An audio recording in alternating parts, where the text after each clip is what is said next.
मोठी बातमी येते आहे। अशोक चव्हाण यांनी राजीनामा दिल्याची चर्चा आहे। अशोक चव्हाण यांनी आमदारकीचा राजीनामा दिल्याची शक्यता, तशी चर्चा बघायला मिळते आहे। अशोक चव्हाण यांचा फोन सुद्धा नॉट रिचेबल आहे। नांदेडमध्ये काँग्रेसच्या गटात यामुळे अस्वस्थता बघायला मिळते आहे। यापूर्वी सुद्धा अशोक चव्हाण हे भाजपमध्ये प्रवेश करणार अशा चर्चा वेगवेगळ्या वेळी रंगल्या होत्या। त्याबाबत स्पष्टीकरण सुद्धा अशोक चव्हाण यांनी वेळोवेळी दिलं होतं, पण त्यानंतर आता एक वेगळीच चर्चा नांदेडमध्ये बघायला मिळते आहे। अशोक चव्हाणांनी आमदारकीचा राजीनामा दिल्याचं बोललं जात आहे। आणखी माहिती घेऊया, आपले प्रतिनिधी सुशांत सावंत आता आपल्यासोबत आहे। सुशांत, तुझ्यापर्यंत काय माहिती आहे?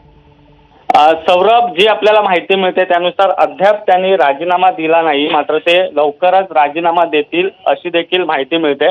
अशोक चव्हाण यांनी खरं तर राहुल नार्वेकर यांची घेतल्याची देखील माहिती आहे। ही भेट जी आहे ती राहुल नार्वेकर यांचा वाढदिवस होता आणि त्यासाठी शुभेच्छा देण्यासाठी घेतल्याचं तरी दोन्हीकडून सांगितलं जात असलं तरी देखील राजकीय वर्तुळात अशी चर्चा आहे अशोक चव्हाण जे आहेत ते लवकरच भाजपमध्ये प्रवेश करतील।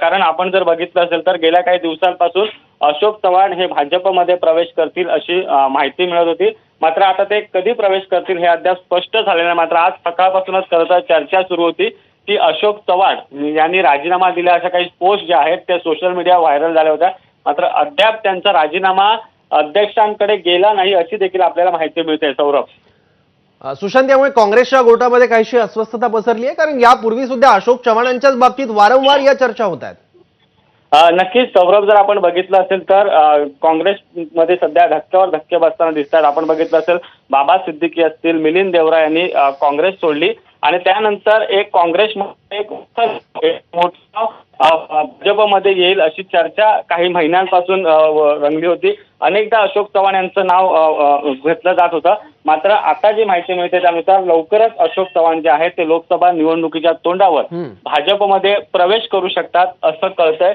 आता नेमका ते राजीनामा कधी देतात हे देखील पाहणं तितकंच महत्त्वाचं ठरणार आहे। ही देखील माहिती मिळते की अशोक चव्हाण जर भाजपमध्ये आले तर त्यांना एखादं मंत्रिपद देखील दिलं जाऊ शकतं।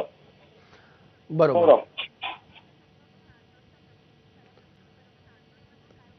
ठीक आहे। सुशांत, तू सोबत राहा। आपले नांदेडचे प्रतिनिधी अभिषेक एकबोटे आता आपल्या सोबत आहेत। अभिषेक, नांदेडमध्ये